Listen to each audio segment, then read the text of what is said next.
Good evening, everyone, to a special vignette episode of San Antonio by Night Aftermath, where we're meeting a new face to San Antonio. A young person by the name of Jude Walker. Now played by Spectre Deflector. Why don't you give us an idea of the history of this young individual? My name is Jude. I'm about 23 years old. Life has been the order and reality that we live in is just one bad thing after the next. Chaos happens to be the natural order of the world. And it's only a matter of time before we're all swallowed up by it in the end. It's kind of inevitable, really. But in brief, I grew up just a trailer park homes here in San Antonio. Grungier kind of neighborhoods.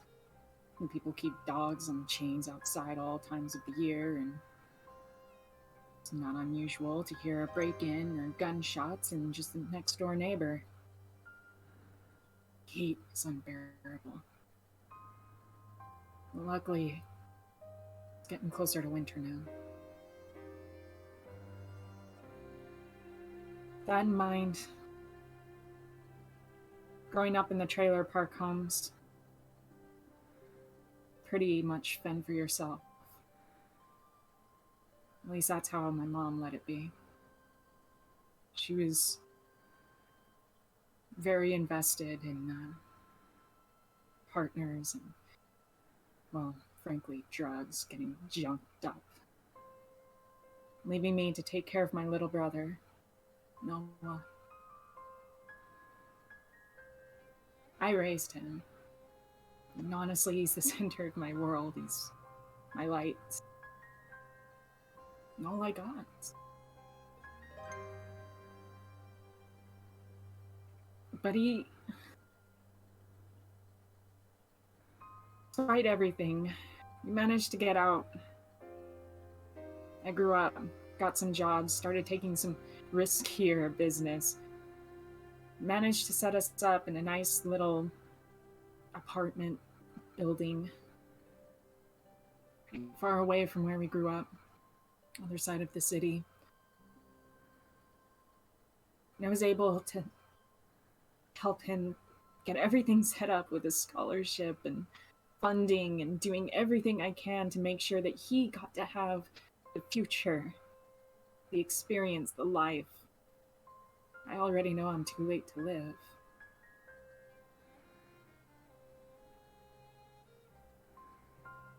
Then this happens. This fucking incident, his stupid fucking friend. Driving back from a party. One of his friends was dumb. He was drinking. And they told me there wouldn't be.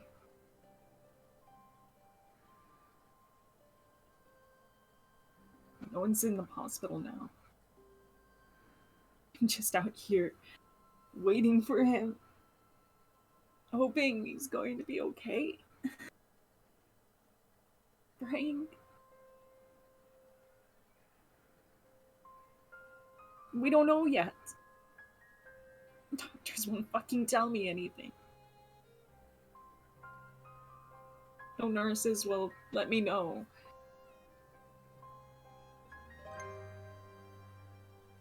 I know he may die. I don't know if I can bear that. Not anymore. Anything but this. You're sitting in the waiting room for what feels like hours. Maybe close to 8? You're not even sure. When the doctor finally comes out and says that they were able to stabilize him, but it's still touch and go. Anything could potentially go wrong. Some of the health complications that Noah's experienced in the past may come up again.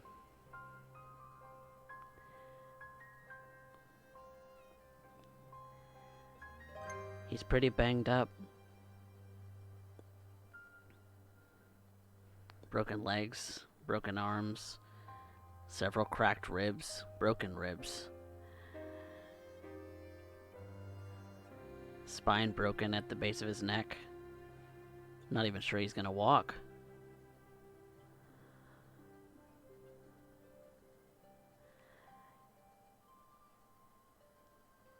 He's a mangled mess. And you swear there's a shadow. There's a shadow in this hospital. Something looming.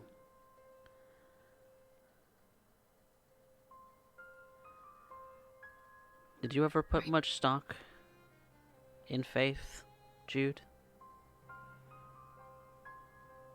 Or how could I believe in a God that everything happened the way it did before? Growing up, no God could I ever believe in or do that.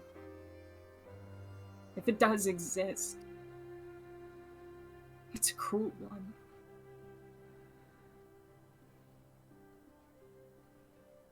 But are you praying to it now, trying to seek any kind of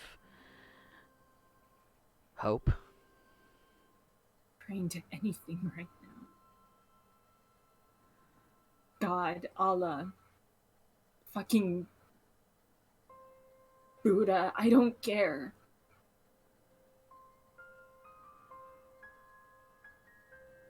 Anything. Please let my brother be okay.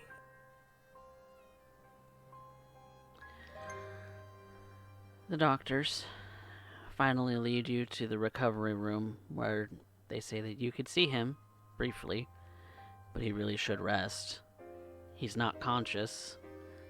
He may not even be aware that you're in the room,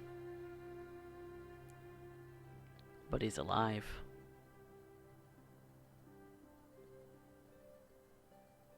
And I stroke his head, moving small tufts of hair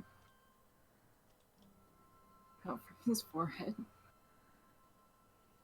covered in sweat. The smell of iodine fills my nostrils.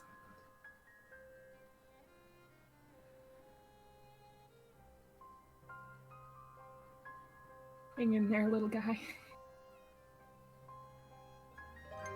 Please. Hang on. I don't know what I'm gonna do without you.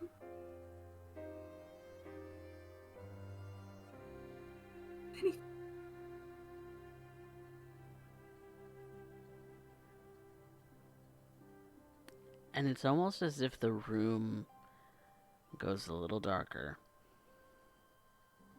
The already low lights seem to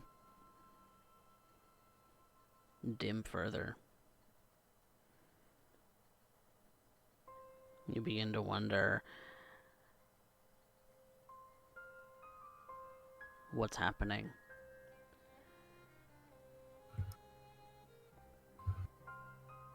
And you hear a light voice in the room. What would you do?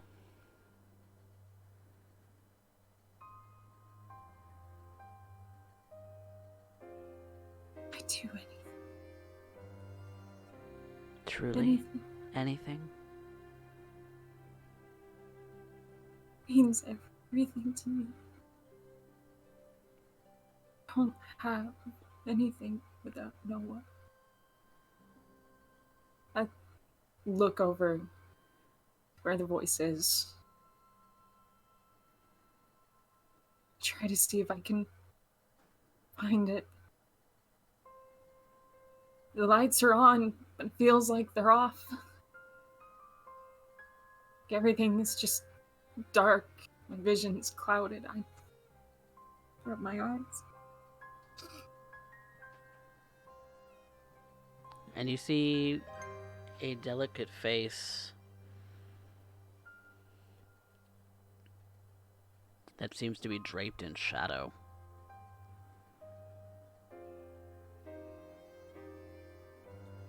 It gives you an eerie sense of death,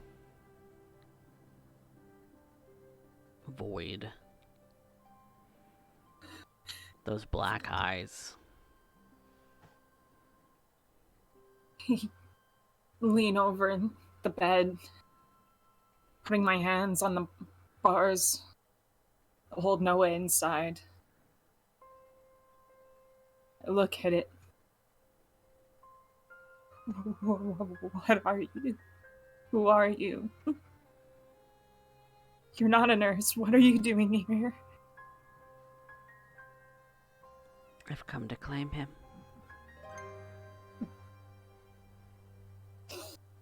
No. No.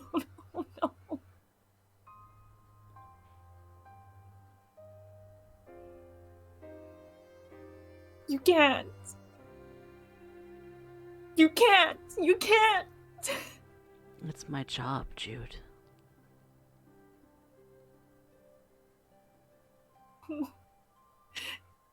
Don't from me.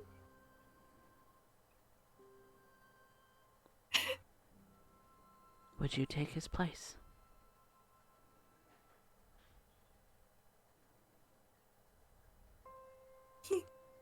He needs to live.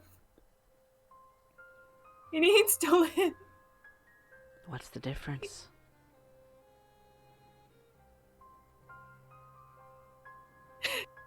He has a future. He has a life he can have.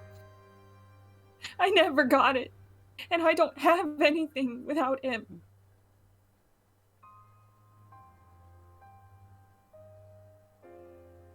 The only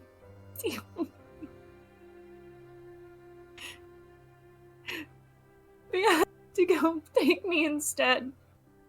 If you have to have anything, just take me.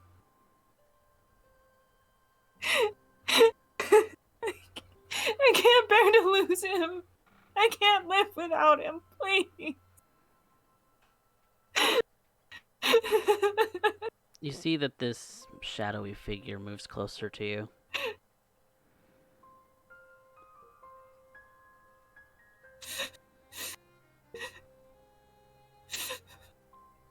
I can make sure that he's gonna be okay. If you truly would trade your life for his. Are you death? I am an angel.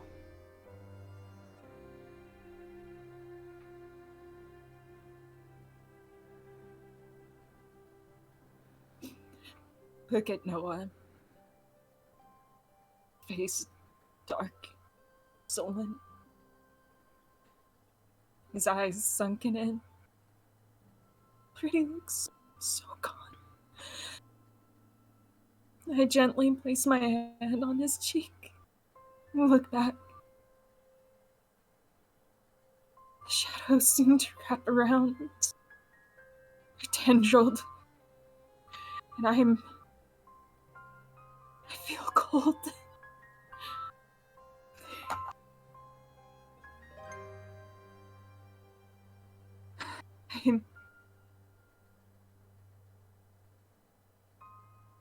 Go. If he lives, if he gets to live and breathe, and have a future for both of us. I'll go instead.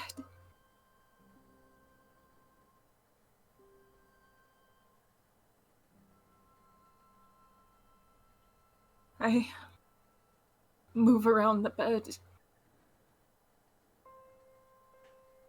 I look at this being.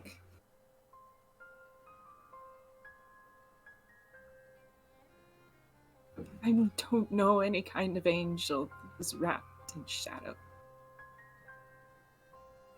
It feels longing, like my heart going to fall out of me. Like it's going to take everything of me.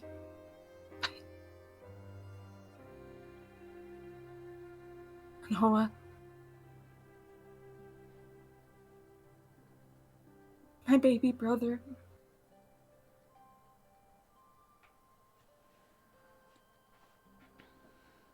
I look at the angel.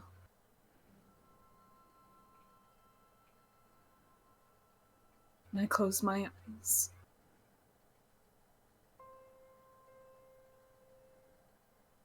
I'm ready.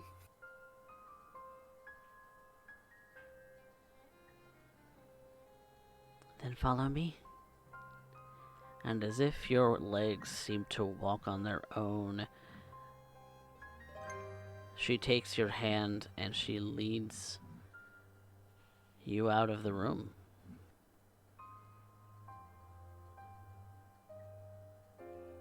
Go with her. Don't know any other feeling, but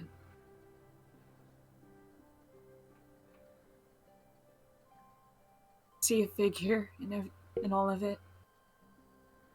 The shadows, movements wisping like smoke around her. Phantom.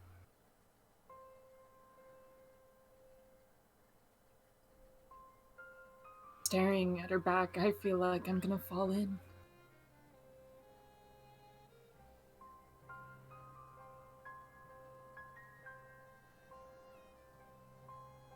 And she leads you out of the hospital.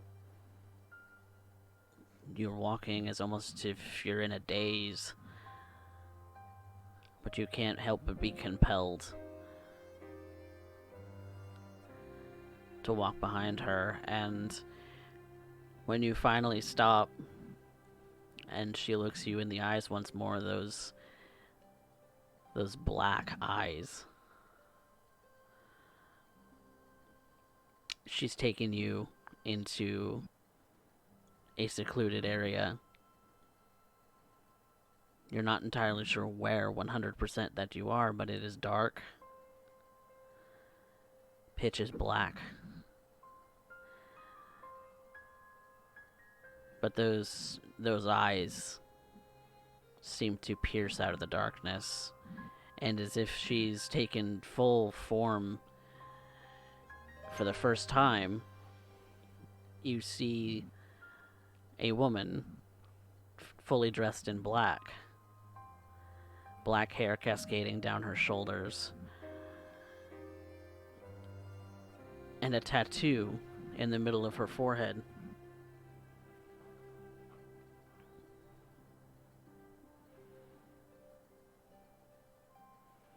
Do you truly understand your choice?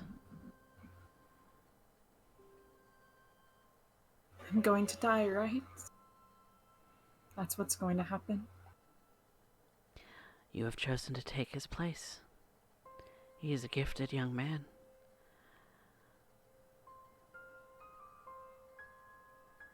Are you equally as gifted?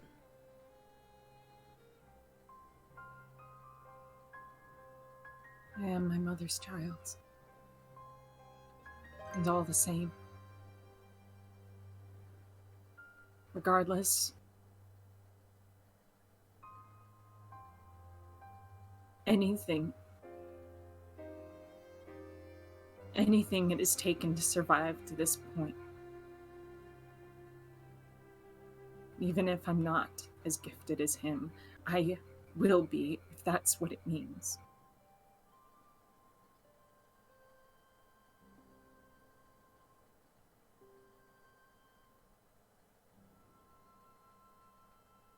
You would never give up, even if it took eternity. Do you have that kind of resolve?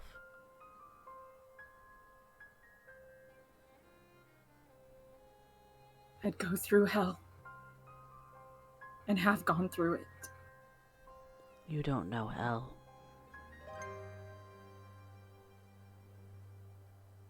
You're asking me to put you through hell.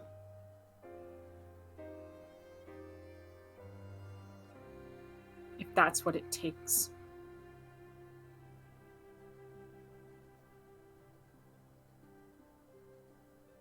Then I will frost hell over for my brother. And so be it.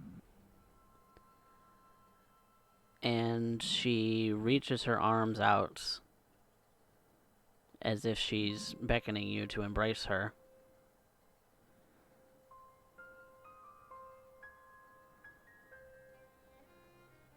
I walk towards her, slowly.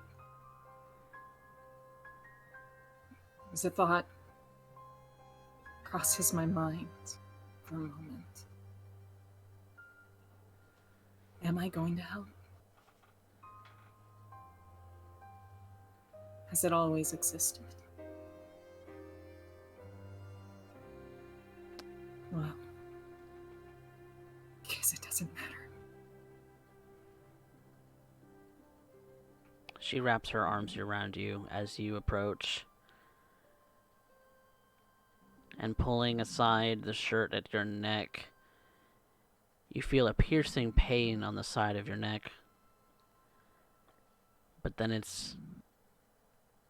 subsides, and an overwhelming bliss overtakes you.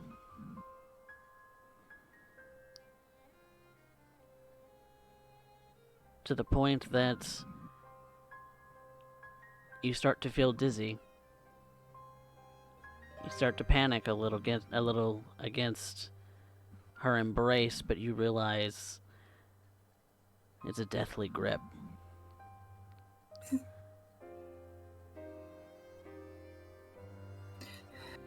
She won't let go. I'm going to die.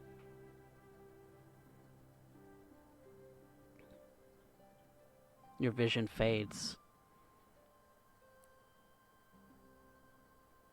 We all get swallowed up in the end. But the next thing you know,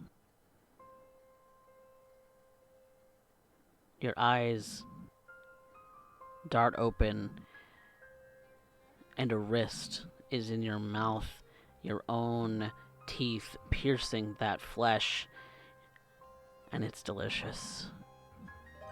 It's inky, it's black, it's the void. But it's the sweetest thing you have ever tasted in your entire existence.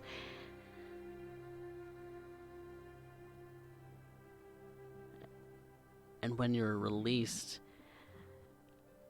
you're hungry. You're starving. You want to lash out, but you don't want to lash out at her.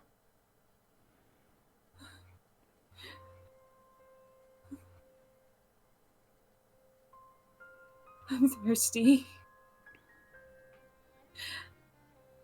I'm so thirsty.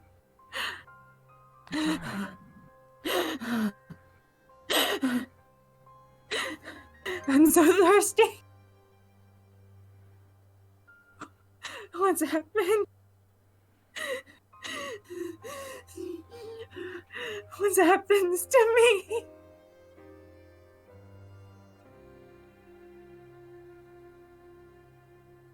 I'll teach you everything you need to know. Because you're walking through hell.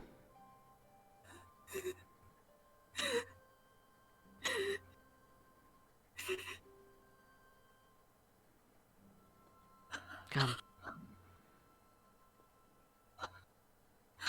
We'll hunt together.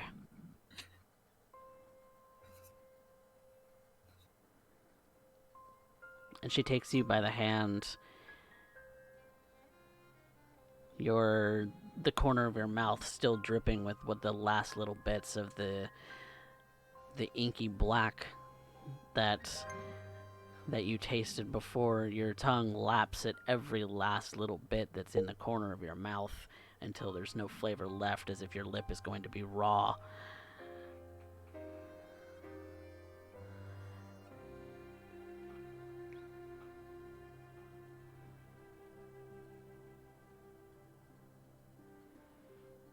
But she leads you away, out into the night. And you follow this angel, who's promised you that Noah will live.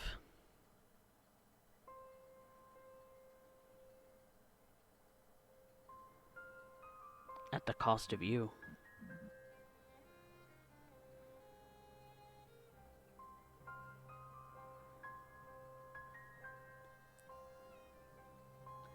Over the course of several months, Jude spends nights after nights never seeing the sun,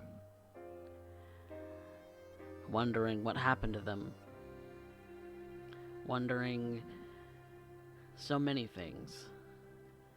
And this angel does little to satisfy their curiosity, except to inform them that they are now amongst the walking dead.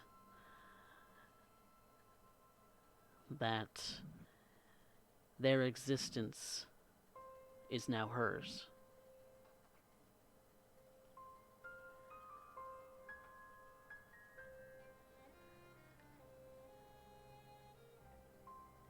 And over time, learning by doing, by watching,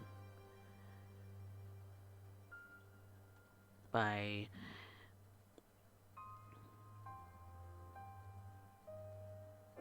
drinking the blood of other mortals,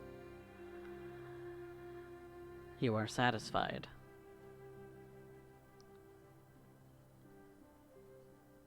Are you a vampire? Vampires don't exist. They're a myth. Vampires drink blood, not angels.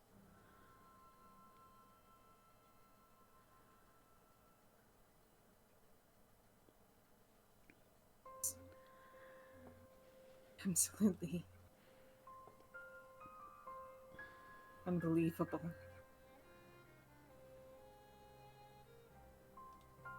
Always these talks, conversations about ghosts and ghouls, mythology. I thought all of that was just folklore, myth.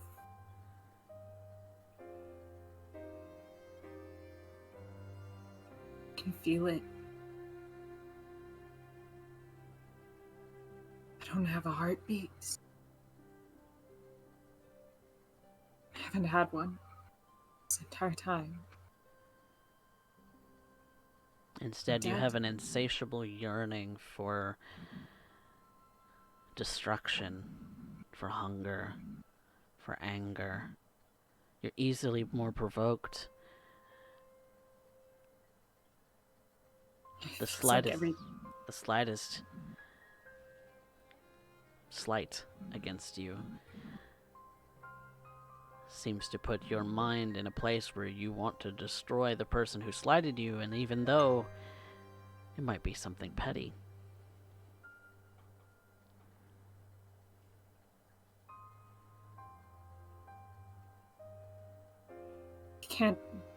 It's not as simple as wanting to put bullshit shit in its place. Angry, gluttonous thoughts.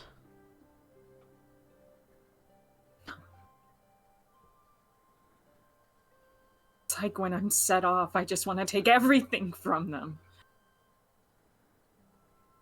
And if I can't,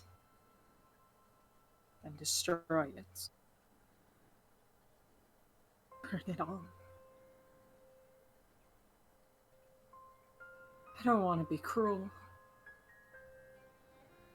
Feels... Can't help but feel good when I do take it all. I've done it once. On accident.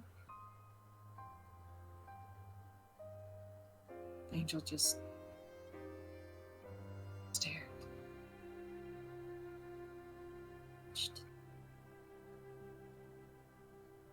And I felt that last ounce of life would leave them in my elation in it.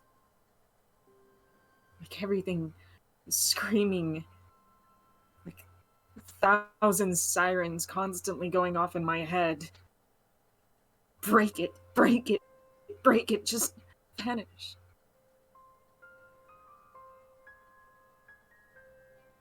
I don't know what this is.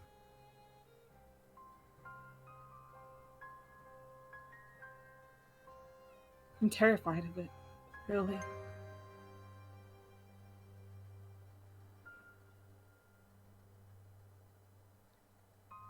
Hell has frozen over.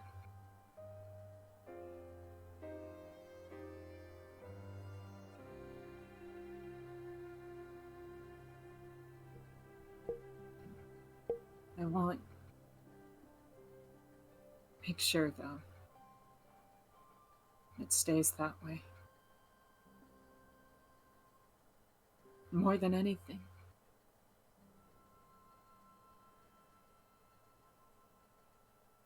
Noah. My little brother. He's okay. Fine. He's going back to school. Recovering remarkably for someone who nearly lost his legs.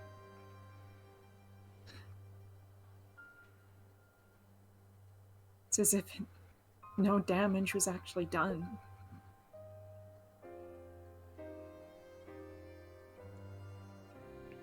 He's okay. I still check up on him, though it's a little weird. I just phrase it that the fact that I can only show up at night is because I'm working all night anyways. I make my own hours, and I have to sleep all day to make up for it. It's not like it's anything new. He always knew this was my business.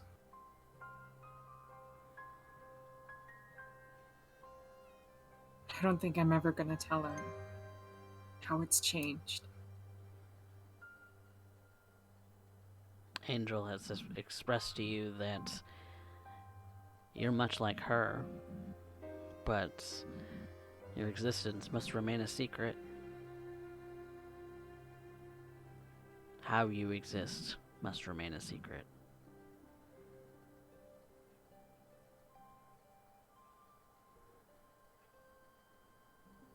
Because if anyone were to learn of that secret,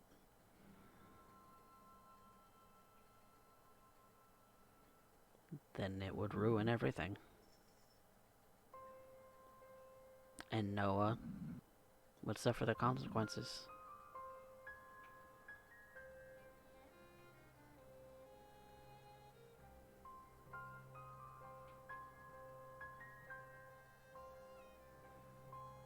Been careful.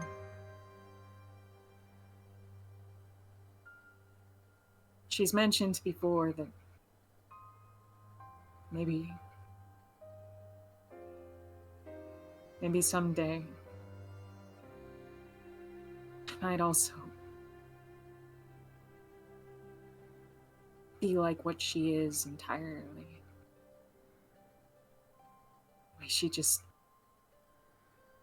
sinks into the shadows the way she does. I don't think I want to be like that. It's terrifying. It's like every time I feel like I can't trust any dark alleyway. If I look too deep, something's gonna be staring back at me, and I don't always think it's gonna be Angel. Whatever kind of blood-sucking thing we are.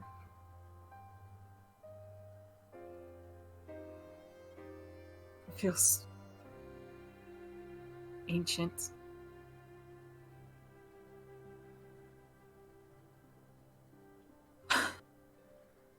Primal. I don't want to think about that. I don't want to think about that.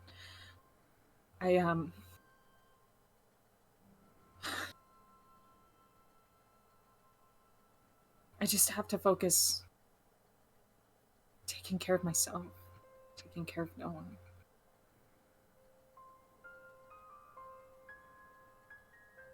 Making sure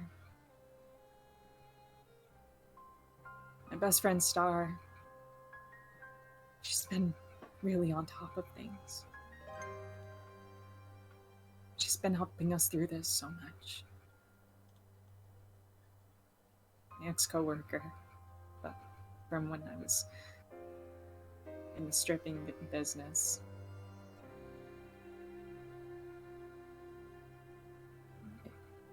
I would have stuck with it, but it's not as lucrative as what I do now.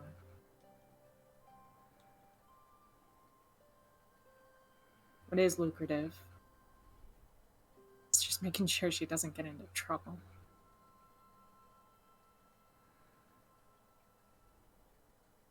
Easier said than done. She's a bit of a spitfire.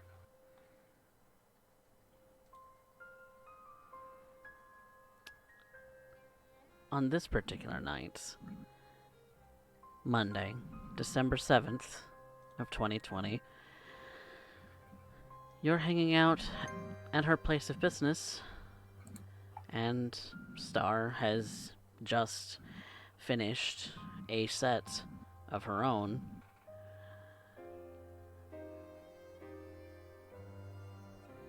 Judging from the tips that she was getting, seemed like it was a pretty good night.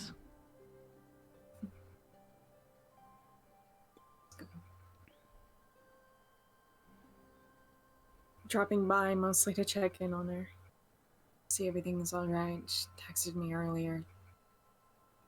Seemed some sort of distress has been going on lately.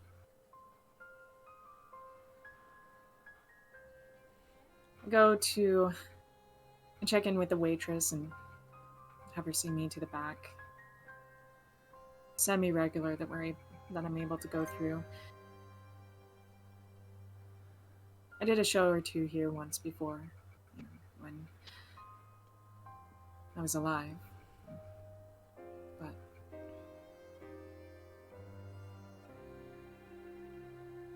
and before too long, Star, in a far more casual set of clothing, joins you in the slightly private room that you're in now.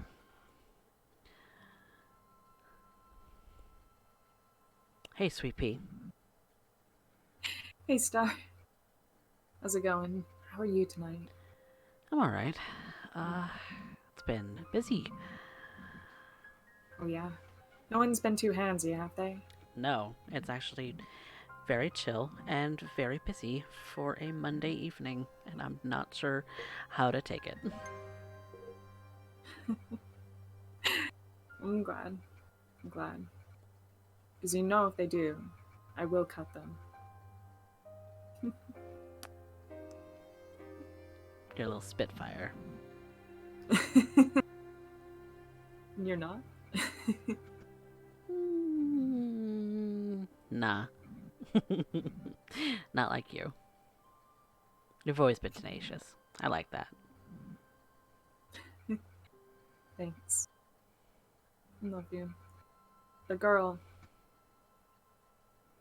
You were messaging me earlier. What do you... You said there's a girl missing. You seem pretty stressed out about it. Yeah, I'm worried. It's not unheard of that girls go missing, but Madame was... She can cater to the clientele that I don't necessarily gel with. And while the tips in her absence are very nice, I don't like that she's disappeared.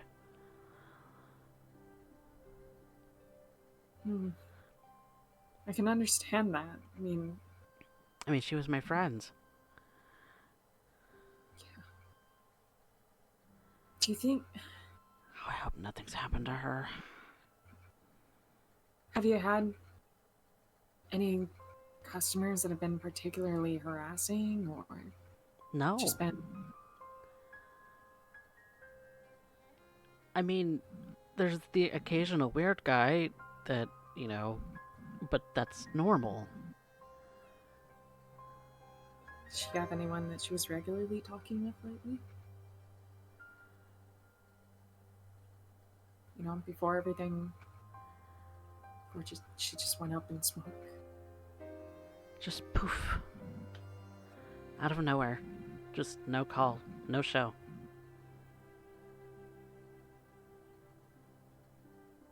She didn't leave with anybody that I saw. I'm pretty sure somebody walked her out.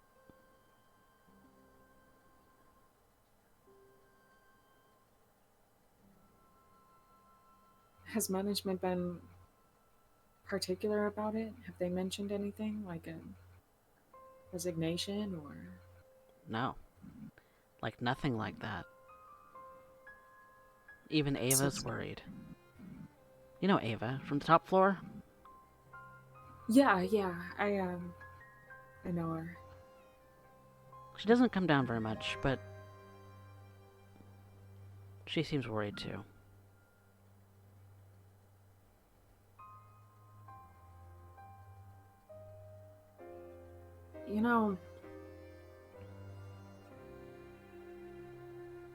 I know you, Star. When you start talking about things, getting into any sort of conspiracy theories or what's going on, rumors, you start looking into things and you get into business you really shouldn't.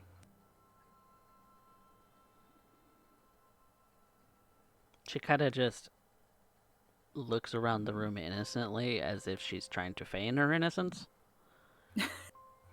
Don't do that. She's not very good at it. Look, maybe I can ask around. I got a couple connections around these parts. Just some folk I talked to that are a little more knowledgeable about neighborhoods and the business. Honey, you think I don't hear anything? These people will gab and gab and gab if I dance on their crotch. Honey.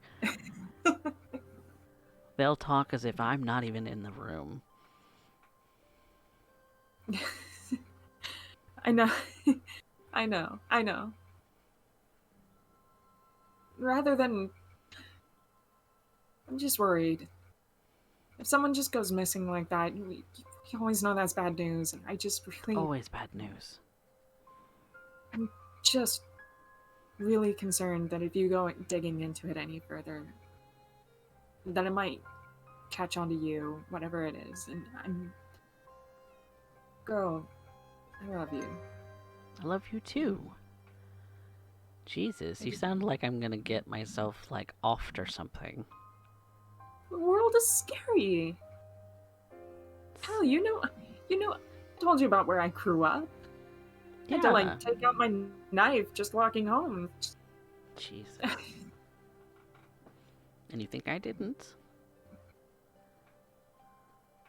It's true. I grew up in the same neighborhood as you. Remember?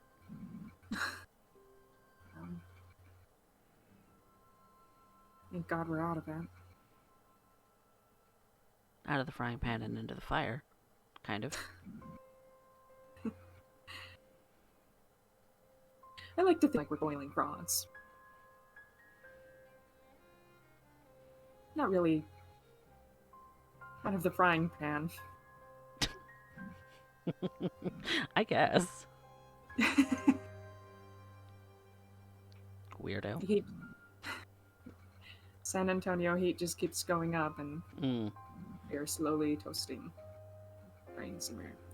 I'm gonna have brain soup by the end of it. But I don't know.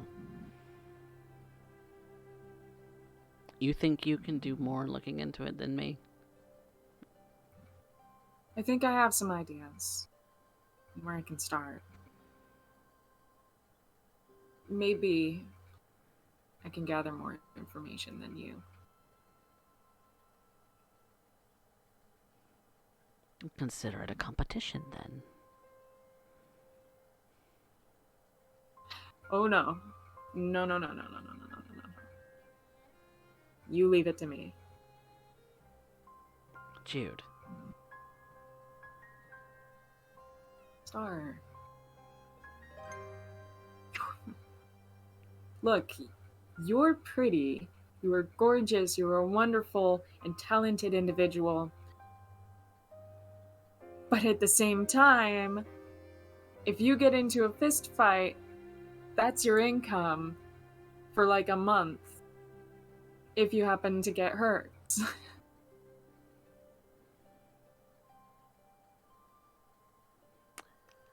Says the pretty dancer who would flaunt themselves on boys' night.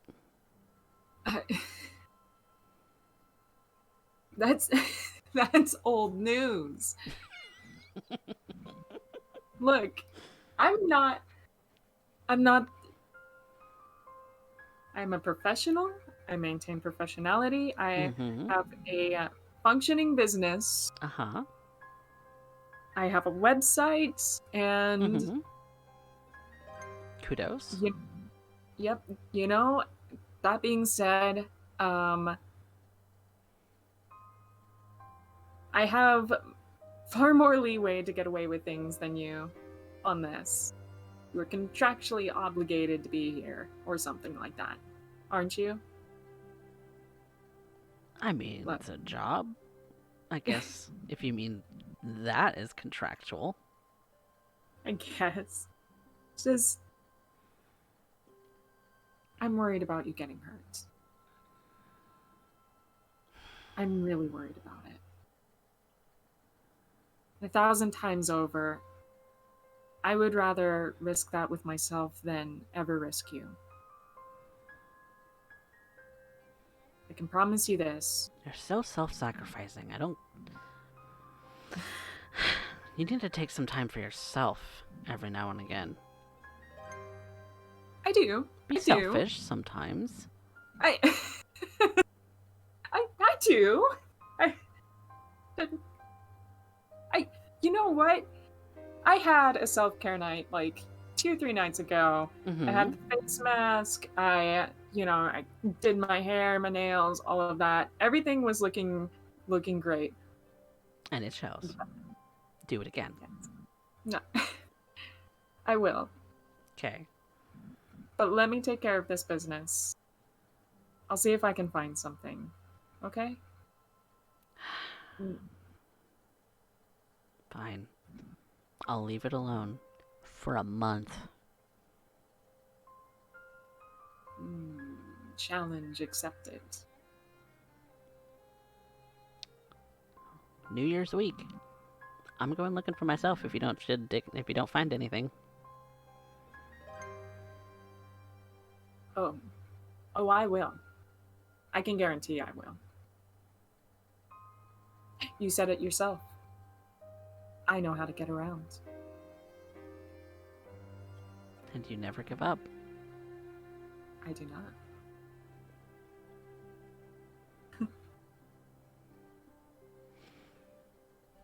Well, speaking of, Jude starts going through their phone for a moment. I think I have an idea of someone I can talk to.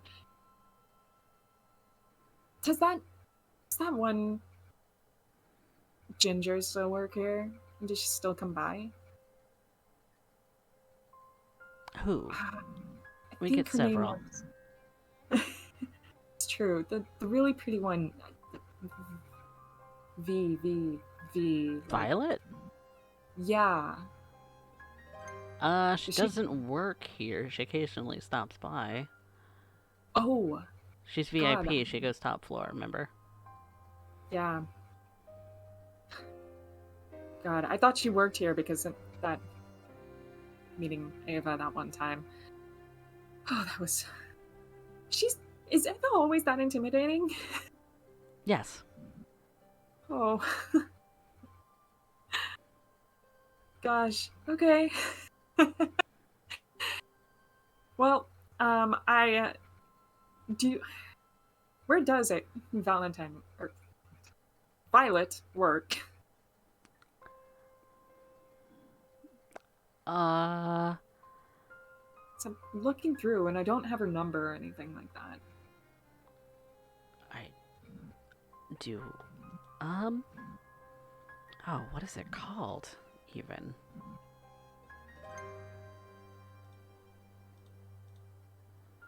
Dignity. That's right. North side of town. Gotcha.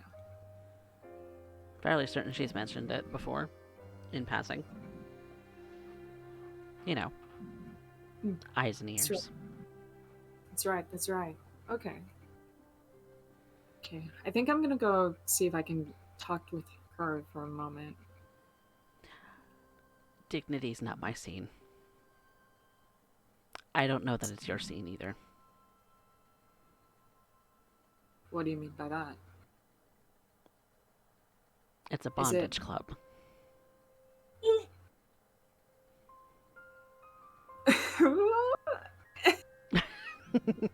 Little Miss V? Ooh! Kinky! Okay. Alright.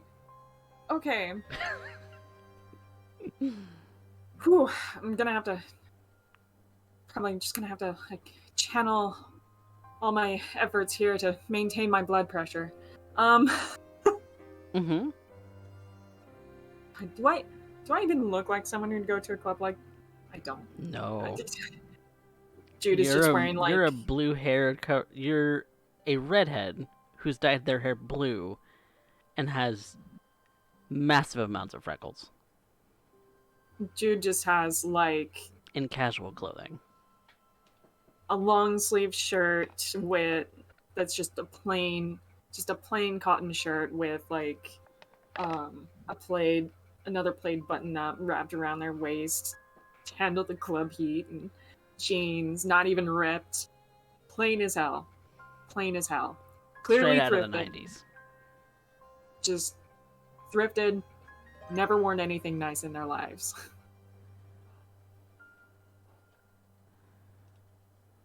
Probably has never worn a suit, vest, tuxedo, or dress in their entire life.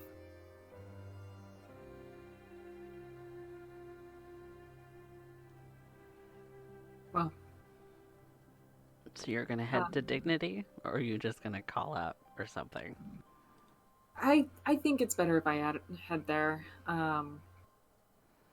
Mostly just if there is any, like, credential information that is not just over the phone or whatever.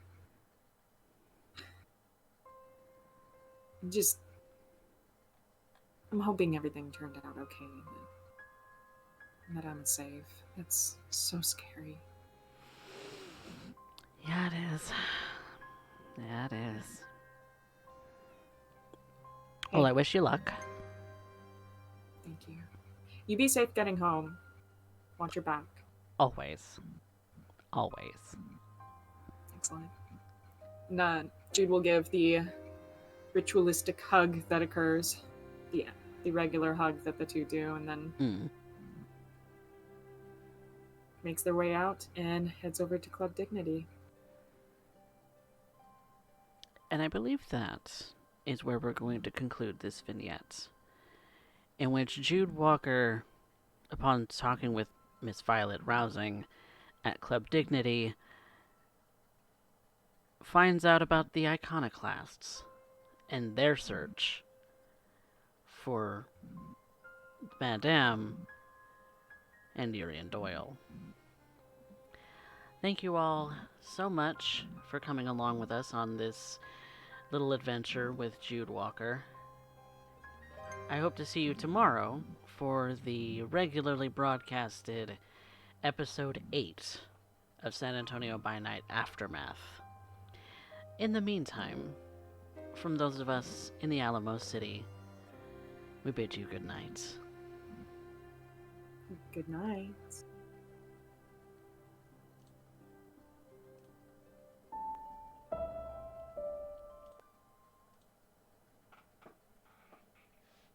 The end.